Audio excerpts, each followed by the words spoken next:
Once upon a time in ancient Egypt, there was a humble peasant who lived off the harvest of his small field.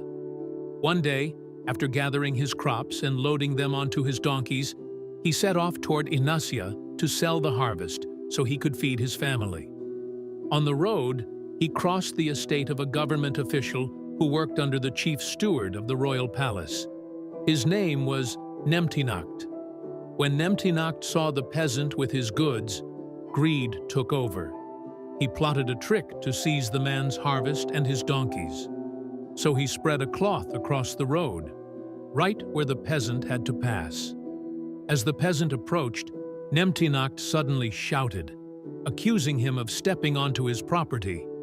Heated words erupted between them, and in the middle of the argument, one of the peasant's donkeys bent its head and ate a single mouthful of grain from the estate.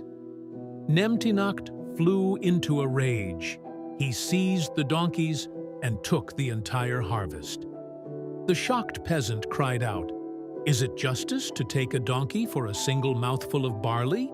And like any wise Egyptian, he protested boldly, saying he knew the owner of this estate, Rensi, son of Meru, the chief steward of the palace, a man who stood firmly against thieves.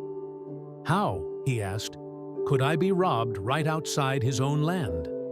So the peasant went straight to Rensi, the true owner of the estate. And here, the real story begins. Rensi was amazed by the man's eloquence, so much so that he allowed the peasant to speak for 10 whole days, recording each of his pleas, beautiful speeches about justice, fairness, and the moral duty of rulers.